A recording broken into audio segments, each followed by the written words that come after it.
The first indicator that my life had been dismantled didn't come with a dramatic confrontation or a loud knock at the door.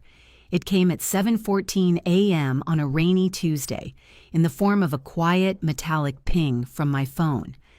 I was standing in the kitchen of my home, holding a cup of black coffee, watching the rain streak the glass of the back door. I had just authorized a routine $120,000 wire transfer from my primary operating account to cover the quarterly payroll taxes for my 75 employees. It was a mechanical, weekly habit. I pressed submit on the banking app, set the phone down on the granite counter, and took a sip of coffee. The ping sounded. I glanced at the screen, expecting the standard green checkmark notification. Instead, there was a stark gray text box. Error code 409. Transaction declined. Account restricted. I put the coffee mug down. The ceramic clicked sharply against the stone counter. The banks do not restrict commercial accounts with six-figure daily balances over minor security triggers. I picked up the phone, bypassed the app, and logged directly into the bank's secure web portal. The loading wheel spun for 3 agonizing seconds. When the dashboard finally populated, the screen was flooded with red typography. Every single account, my commercial operating fund, my personal checking, my emergency savings, even the escrow account holding client deposits, had a bold red padlock icon next to it. Available balance, $0. Status, frozen, legal levy/writ of attachment. A cold, heavy knot formed at the base of my stomach. The air in the kitchen suddenly felt too thin to breathe. I didn't panic, but my heart rate accelerated, a purely biological response to a survival threat. Someone had just turned off the oxygen to my entire life. I immediately dialed the direct extension for my private banker, David. He answered on the first ring, which was worse than if he had let it go to voicemail. "I'm looking at my dashboard, David," I said, my voice tight, forcing the words out evenly. "Every account is locked. I have payroll taxes due by 5 p.m. today, and I cannot move a single cent. Explain the error." There was a pause on the line. I could hear the faint, frantic clicking of his keyboard, followed by a heavy exhale. "It's not an error," David said, his voice dropping into the hushed or careful tone bankers use when dealing with a legal catastrophe. "I just got into the office and the paperwork is already on my desk. We received an emergency ex parte writ of attachment at 6 a.m. directly from the county civil court. A judge ordered a hard freeze on all your liquid assets up to the amount of $650,000. I leaned heavily against the granite counter. The cold from the stone seeped through my shirt. An ex parte order? A judge froze my accounts without even notifying me or allowing me a hearing. Who is the petitioner? I heard paper shuffling over the speaker. The petitioner is Elise Harding. The underlying claim is a defaulted promissory note and alleged fraudulent concealment of assets. The name hit me like a physical blow to the ribs. The phone slipped slightly in my grip. Elise, my younger sister. "Send me the docket number," I said, my voice barely above a whisper. And I hung up the phone before he could offer empty apologies. I didn't waste time calling my corporate lawyers. A lawyer would take 3 hours to draft a motion just to look at the file. I needed the raw data, and I needed it immediately. I grabbed my car keys, ignored the umbrella by the door, and walked out into the freezing November rain. The county courthouse was a brutalist concrete building that smelled constantly of wet wool, floor wax, and ozone from the overheating copy machines. I bypassed the metal detectors through the expedited attorney line, walked straight to the civil records window, and handed the clerk a slip of paper with the docket number. 20 minutes later, I was sitting at a scarred wooden table in the dimly lit records reading room, a thick manila folder resting open in front of me. My clothes were damp, sticking uncomfortably to my skin, but I didn't feel the chill. All my focus was funneled into the black ink on the pages, and I read Elise's sworn affidavit first. It was a masterpiece of legal fiction, designed perfectly to bypass a judge's skepticism. In it, Elise claimed that 7 years ago, when I was struggling to keep my logistics company afloat during its first turbulent year, she'd loaned me her entire inheritance, $500,000. She claimed we signed a private promissory note, with the stipulation that I would repay the principal plus heavy interest the moment my company reached a $5 million valuation. The affidavit continued with a fabricated, highly detailed narrative, claiming that I had reached that valuation 6 months ago, violently refused to pay her back, and was currently in the process of secretly wiring my liquid assets to offshore accounts in the Cayman Islands to avoid my debt to her. To prove this imminent flight risk, she attached doctored emails supposedly sent from my IP address inquiring about offshore shell companies. It was enough manufactured panic to convince a tired civil judge to sign an emergency asset freeze at dawn. Elise knew exactly what she was doing. She knew that by freezing my operating capital right before quarterly taxes and payroll, I would be legally suffocated. If I didn't pay the IRS and my employees by the end of the week, my business would face federal penalties, strikes, and an eventual liquidation. She had put a gun to the head of my company, demanding a $650,000 ransom to release the trigger. I turned the page and looked at the core evidence. Exhibit A, the promissory note. It was printed on standard, heavy stock legal paper. It was dated October 14, 2018. It outlined the $500,000 loan, the interest rates, and the repayment triggers. And at the bottom of the page, resting on the signature line, was my name. I stared at the signature. I leaned in, bringing my face inches from the paper under the harsh fluorescent light of the reading room. The signature wasn't a clumsy imitation. It was flawless. The sharp, aggressive angle of the first letter, the slight fade of the ink at the end of the surname, the specific pressure of the loop. It was undeniably my handwriting. For a terrifying, disorienting second, my own memory faltered. Did I sign this? I forced the panic down. I grounded myself in facts. I built my company with bank loans and venture capital. I never took a dime from my sister. I ran my index finger lightly over the signature. The blue ink was completely flat against the paper. I looked closer at the specific break in the letter T in my last name. On October 12, 2018, 2 days before the date on this fake note, I had signed a massive 40-page commercial lease agreement for my first warehouse. On page 32 of that lease, my pen had snagged on a microscopic fiber in the paper, causing a tiny, almost invisible skip in the crossbar of the T. I was looking at that exact same skip right now. Elise hadn't practiced my signature. She had physically stolen the 2018 warehouse lease from my old home office files, scanned page 32 with a high-resolution optical scanner, digitally isolated my signature, and laser printed it onto this fabricated document. It was an exceptional, highly illegal piece of forgery. But in her meticulous effort to make the signature look 7 years old, she had made a catastrophic physical error in the production of the document itself. I didn't look at the signature anymore. I looked at the specific heavy stock paper she had printed the contract on. I looked at the bright, vibrant blue ink she had used to forge the notary stamp next to my name. A slow, cold smile crept onto my face.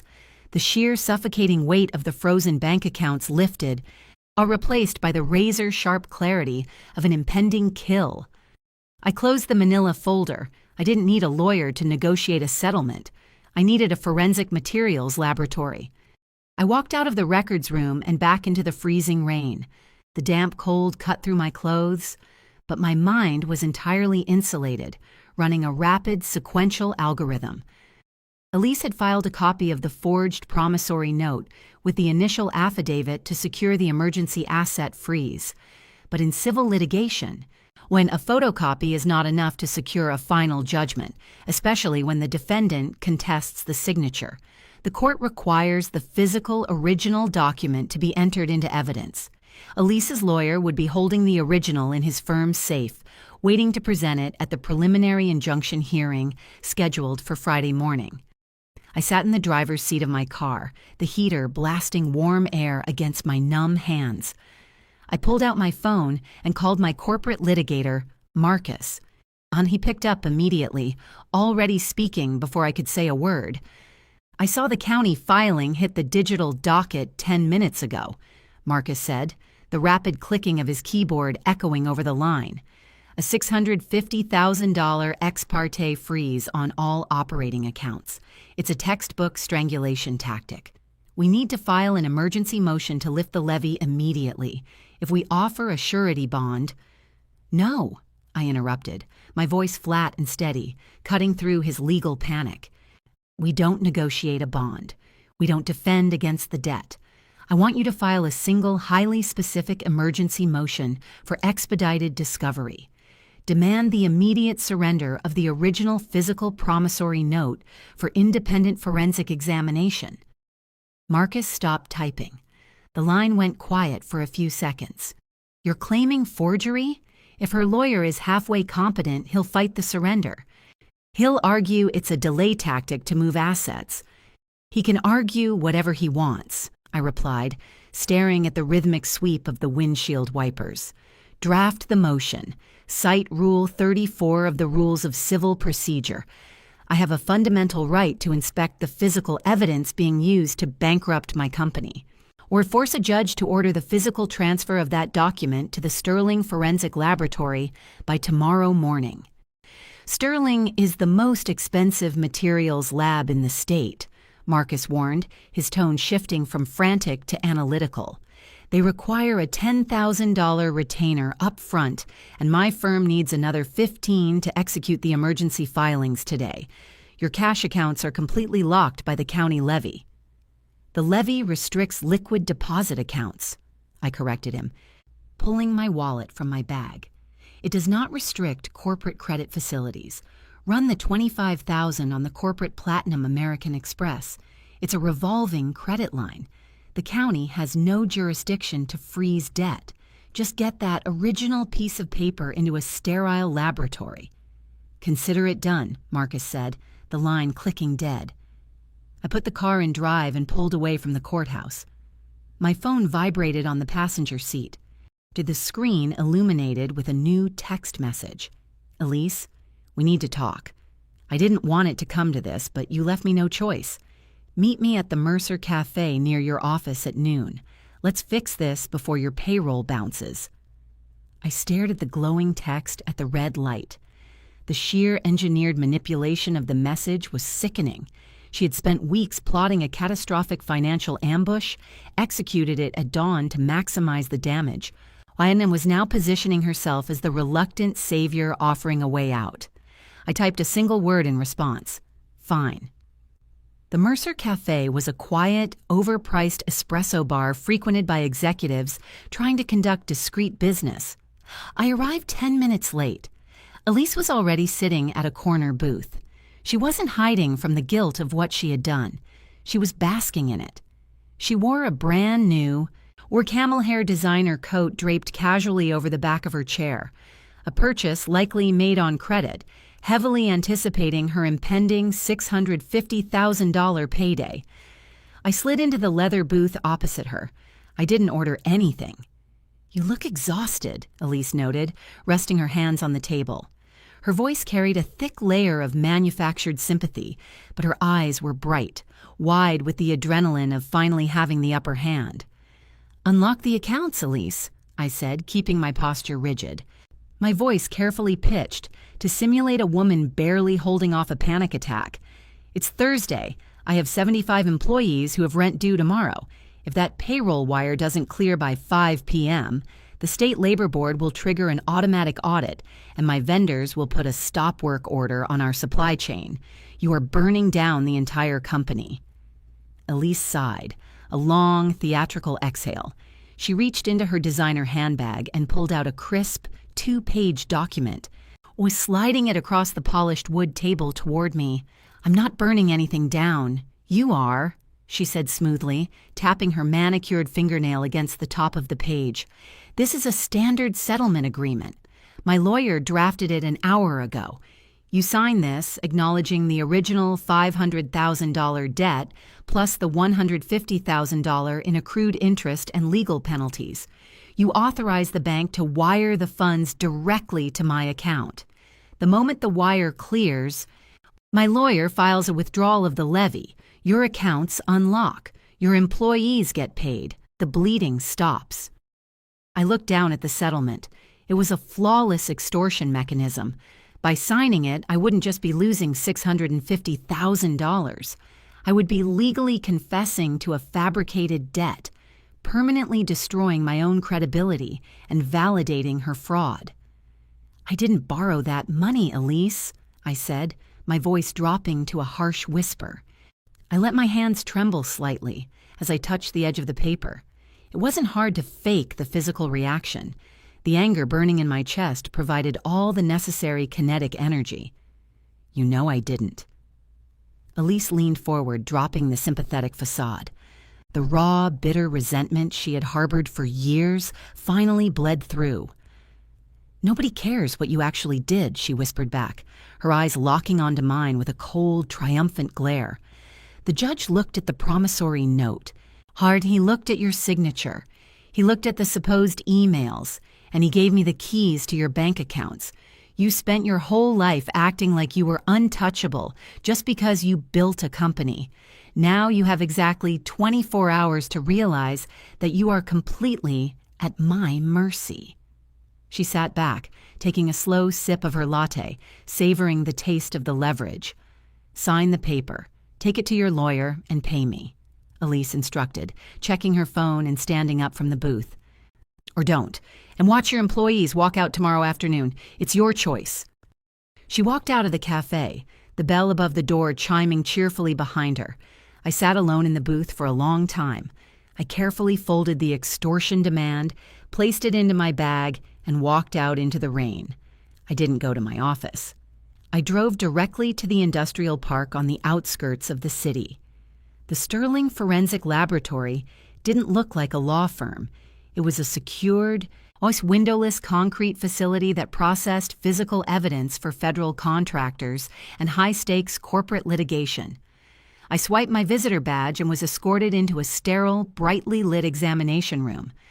Dr. Aris, a forensic materials engineer with a background in federal treasury investigations, was waiting for me.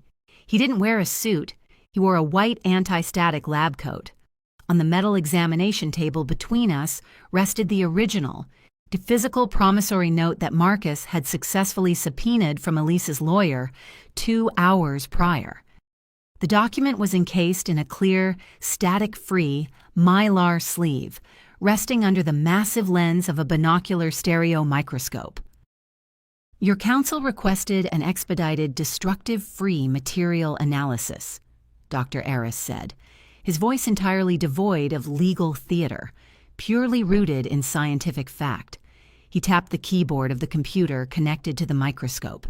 The petitioner claims this document was drafted, printed, and signed on October 14, 2018.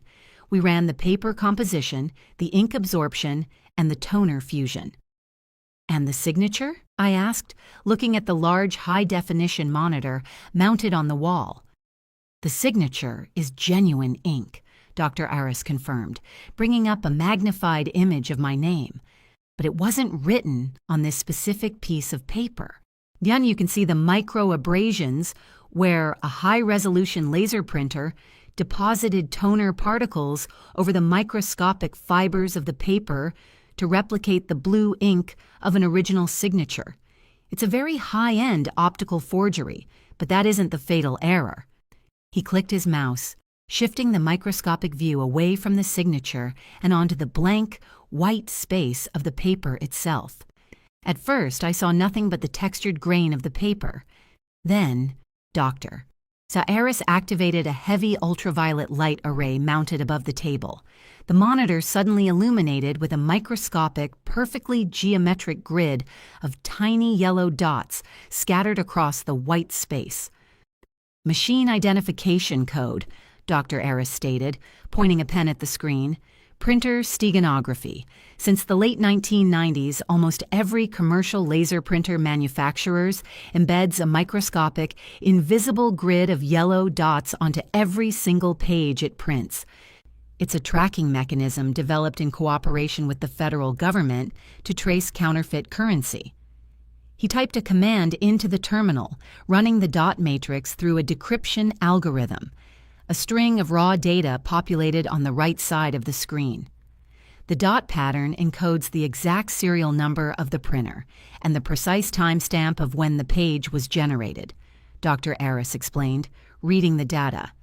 This piece of paper wasn't printed in October 2018.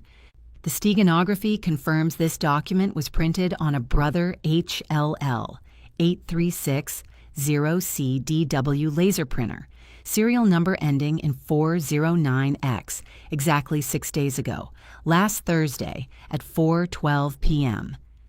I stared at the decoded timestamp on the monitor. The trap was no longer theoretical. It was a mathematical, scientific certainty. I need that printed in a sworn, certified forensic affidavit, I said, the coldness returning to my voice. Or can I need it by tomorrow morning? The wall clock behind the judge's bench read exactly 9 a.m. The second hand swept forward with a faint, rhythmic, mechanical click. I had exactly 8 hours before the automated corporate payroll system attempted to pull $120,000 from my frozen operating account. If the levy wasn't lifted by 5 p.m., the system would default, triggering a cascade of automated alerts to the State Labor Board, my supply chain vendors, and the commercial credit bureaus. The heavy wooden doors of courtroom 302 swung shut, sealing off the ambient noise of the courthouse hallway. The air inside smelled of stale floor wax and old paper. I sat at the respondent's table next to Marcus. I didn't have a notepad. I didn't have a pen.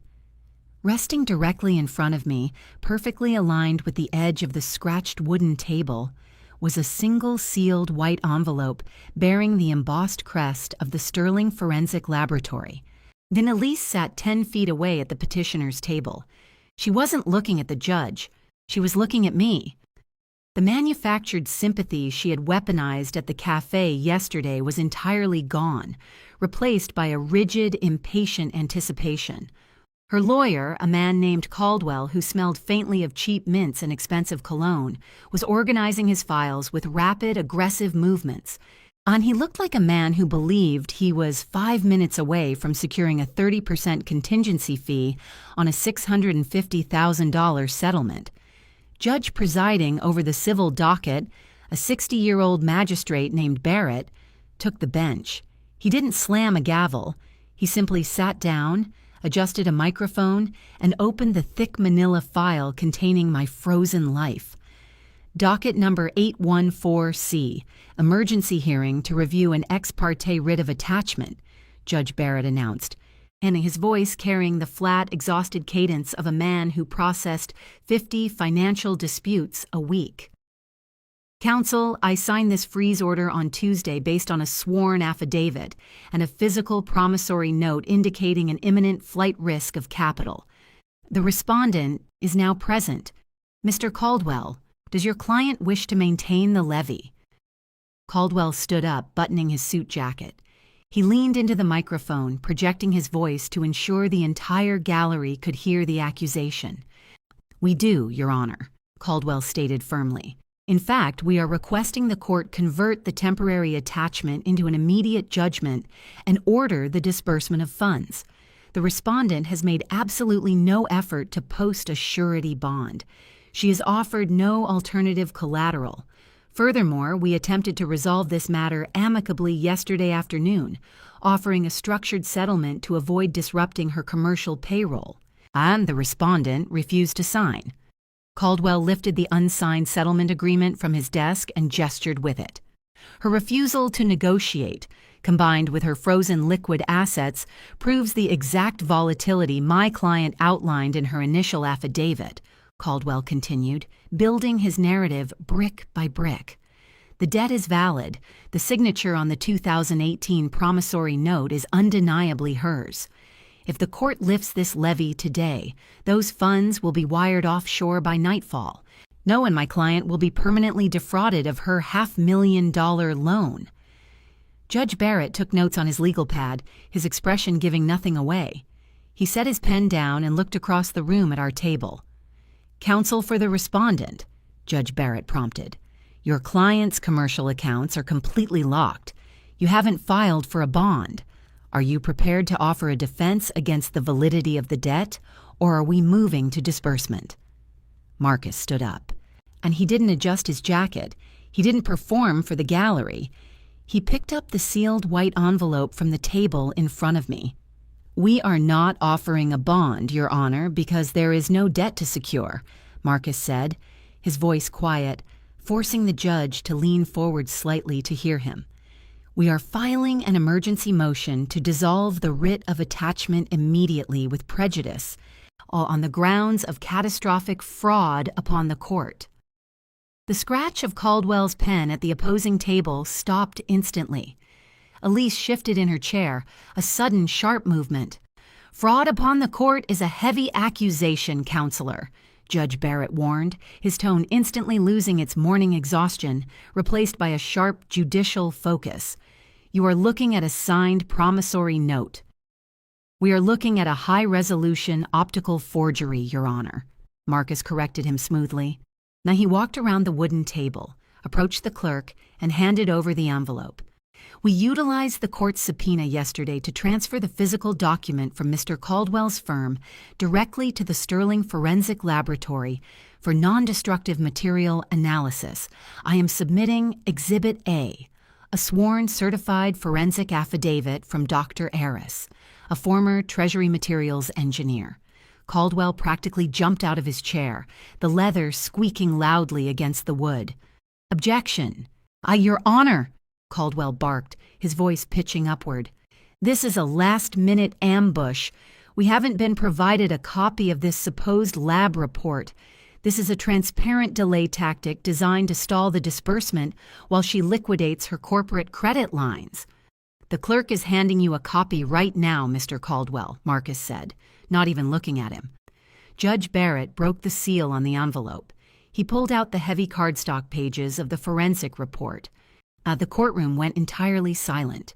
The only sound was the ticking of the wall clock and the rustle of the paper as the judge turned to the second page. I watched Caldwell receive his copy from the bailiff. He flipped quickly past the introduction, scanning the technical jargon. Elise leaned over his shoulder, her eyes darting across the paragraphs, trying to understand the dense, scientific text. Dr. Aris examined the signature under a binocular stereo microscope, Marcus explained, on addressing the bench while Caldwell read. "The ink of the signature is genuine. However, the forensic analysis confirms that the signature was digitally isolated from a separate document and subsequently overprinted onto the current page using a commercial laser printer. The toner particles rest on top of the paper fibers, not absorbed into them." "That's a theoretical opinion paid for by a desperate defendant," Caldwell interrupted, his confidence cracking. "We're realizing the physical mechanics of his case were being dismantled in real time. My client testified under oath that the document was signed in her presence in October of 2018. Judge Barrett didn't look up from the report. He was reading page 3, the page containing the decrypted steganography. "Is it your client's sworn testimony, Mr. Caldwell?" Judge Barrett asked, his voice suddenly dropping into a register of cold, absolute danger, "or that this specific piece of paper was physically printed and executed in October of 2018? Caldwell hesitated. The survival instinct of a litigator kicked in.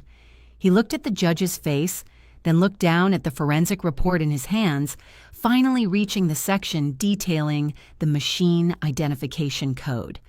That is the date on the document, Your Honor," Caldwell stammered, physically stepping an inch away from Elise. "I didn't ask what the date on the document says." "Our counselor," Judge Barrett snapped, the air in the courtroom instantly freezing. He held up the forensic report, pointing directly at the high-resolution photograph of the illuminated yellow dot matrix. I am reading a certified material analysis of the printer steganography embedded in this paper. The decryption algorithm confirms this exact document was generated on a Brother laser printer, serial number ending in 409X. It was printed exactly 6 days ago. Last Thursday, at 4:12 p.m. Elise stopped breathing. The color drained from her face so fast she looked physically ill. She stared at the forensic report on the table, her mind failing to process how an invisible grid of yellow dots had just detonated her flawless $600,000 extortion plot. Judge Barrett dropped the report onto his bench.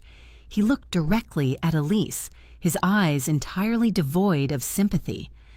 "Ms. Harding," the judge said, the heavy silence of the room amplifying every syllable. "You submitted an affidavit to this court. You swore under penalty of perjury that a document printed 6 days ago was actually signed 7 years ago to secure a $500,000 freeze on the respondent's bank accounts." Elise opened her mouth, but no sound came out. She looked at Caldwell, silently begging her lawyer to fix the unfixable. Caldwell slowly placed his pen down on the table. He didn't look at his client. He looked at the judge, realizing he was currently standing in the blast radius of a massive, multi-count felony perjury charge. The silence in courtroom 302 was heavy, pressing down on the petitioner's table like physical weight. The ticking of the wall clock seemed to echo louder against the wood-paneled walls. Caldwell stood up. He didn't look at Elise. He didn't look at me or Marcus. He looked directly at the court reporter, ensuring his next words were perfectly transcribed into the official, to permanent judicial record. "Your Honor," Caldwell said, his voice stripped of all its previous aggressive theater, now flat and incredibly careful. "I must formally move to withdraw as counsel for the petitioner, effective immediately. I am bound by the rules of professional conduct. I must state for the record that the document submitted as Exhibit A was provided directly by the client. My firm relied entirely on her explicit, sworn representations regarding its authenticity. We had zero prior knowledge of the forensic anomalies detailed in Dr. Aris's report." Elise turned to him, her eyes wide, the panic finally breaking through her paralysis. "What are you doing?" Elise whispered frantically, reaching out to grab the sleeve of his suit. "You can't just leave me here. You said this was airtight." Caldwell pulled his arm away, taking a physical half-step back from her. He was looking at a potential disbarment and federal conspiracy charges. His duty to his client had evaporated the exact second the printer steganography proved she had used him to commit a felony. "Motion to withdraw is granted," Judge Barrett stated, his tone devoid of any sympathy. He looked at Caldwell. "Step away from the table, counselor. You are dismissed from this proceeding, but you will remain in the gallery. I am impounding your entire case file." Caldwell quickly gathered his briefcase and walked to the back row of the wooden benches, or sitting down heavily, entirely abandoning the woman he had been vigorously defending 2 minutes prior. Elise was now completely alone at the petitioner's table. The $650,000 settlement she had gloated about at the Mercer Cafe was gone. The leverage was gone. "Ms. Harding," Judge Barrett addressed her, his voice carrying the clinical, administrative chill of a surgeon preparing to amputate. "You have presented a fabricated document to this court. You have sworn a false affidavit under penalty of perjury. You have weaponized the civil injunction process to maliciously freeze commercial accounts." Judge Barrett turned his attention to the court clerk sitting below his bench. "The ex parte writ of attachment issued on Tuesday is hereby dissolved with extreme prejudice," the judge dictated, the keystrokes of the clerk clacking rapidly in the quiet room. "The clerk will transmit the immediate release order to the respondent's financial institutions. The levy is lifted." I looked at the wall clock. It was 9:18 a.m. The payroll wire would clear exactly on time. My supply chain was secure. The immediate biological threat to my company was neutralized. But I didn't nod in relief. I didn't pack up my leather portfolio. I stayed perfectly still, watching Marcus.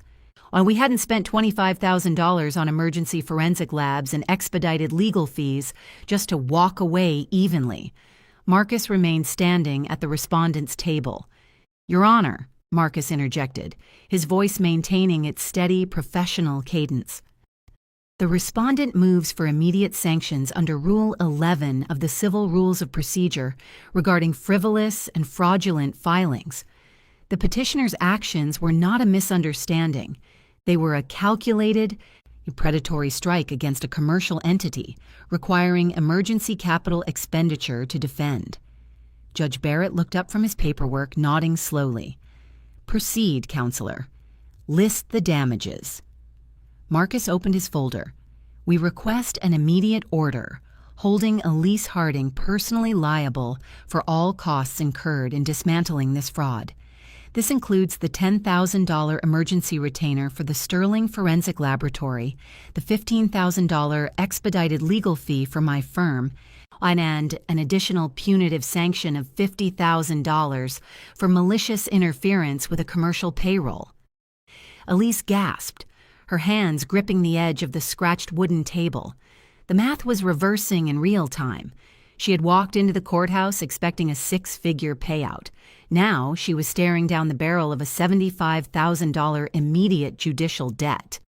"I don't have that kind of money," Elise blurted out, her voice cracking, breaking every rule of courtroom decorum. She looked desperately at the judge. "I'm unemployed. I put my last $10,000 on a credit card just to retain Mr. Caldwell. I can't pay sanctions." Judge Barrett stared at her over the top of his reading glasses. "Insolvency is not a defense against sanctions for perjury, Ms. Harding," Judge Barrett replied coldly. "If you cannot pay the judgment, the respondent is fully authorized to place a lien on your personal property, garnish your future wages, and seize any vehicles or assets in your name until the debt is satisfied." The judge picked up his pen and signed the order Marcus had prepared. "The motion for Rule 11 sanctions is granted in full," Judge Barrett announced, stamping the paper with the heavy municipal seal. $75,000 awarded to the respondent, payable immediately. Elise began to shake. Her breathing became shallow and erratic. She looked across the 10 feet of empty space separating our tables. She looked at me. "Please," Elise whispered, her voice a ragged, humiliating plea. The arrogance she had worn like armor at the cafe yesterday was completely shattered. "Please don't do this. I'll drop the whole thing. Just cancel the sanctions. If you take my car and my savings, I'll be homeless. I'm your sister." I met her eyes. I didn't smile. I didn't offer a dramatic speech about betrayal. And I simply looked at her with the detached clinical precision of an auditor finalizing a balance sheet. She had tried to burn my 75 employees to the ground for a payout. She had tried to suffocate my life's work. The biological accident of our shared DNA was an entirely irrelevant data point. I didn't say a single word. I let the silence in the courtroom answer her. Judge Barrett gathered the physical promissory note, the sworn affidavit, and the forensic report, placing them into a thick red folder.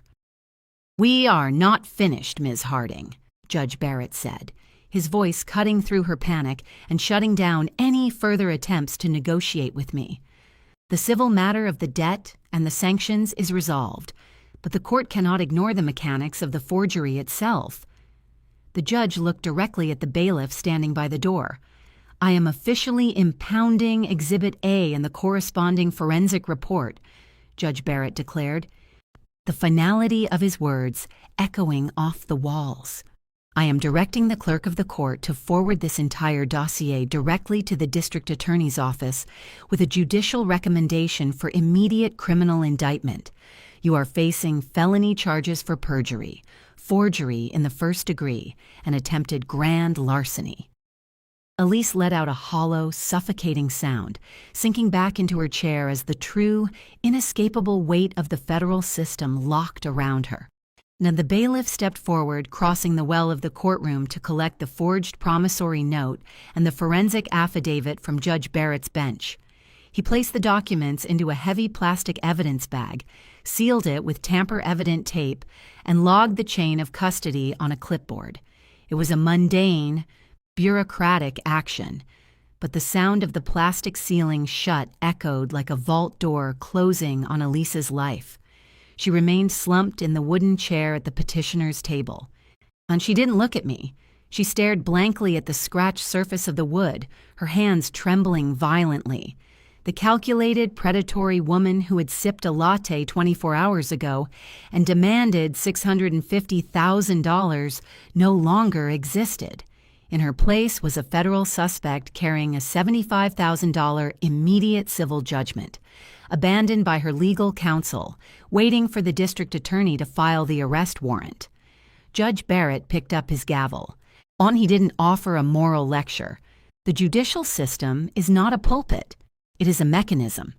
"This matter is concluded," Judge Barrett stated, signaling to the clerk. "Call the next case." Marcus closed his legal pad and slid it into his briefcase. I picked up the sealed envelope that had contained the forensic report. We stood up in unison, pushed through the swinging wooden gate, and walked down the center aisle of courtroom 302. I did not turn my head as I passed the petitioner's table. I did not offer a final word of warning or a sympathetic glance. Pity is a useless emotion in a financial war, and gloating is a vulnerability. I pushed open the heavy wooden double doors and stepped out into the bright, fluorescent-lit hallway of the courthouse. The air immediately felt lighter. "The clerk just transmitted the release order to the county clearinghouse," Marcus said, checking his phone as we walked toward the elevators. "The bank will receive the electronic notification in approximately 45 minutes. Your accounts will be completely unrestored before the end of the business day. File the lien against her vehicle and her personal checking account the second the $75,000 judgment is officially entered into the county ledger," I instructed, watching the elevator numbers count down. "Do not wait for her to attempt a voluntary payment plan. She doesn't have the liquidity. Secure the collateral." "The paperwork is already drafted," Marcus confirmed, stepping into the elevator car. "We will execute the seizure by Monday morning."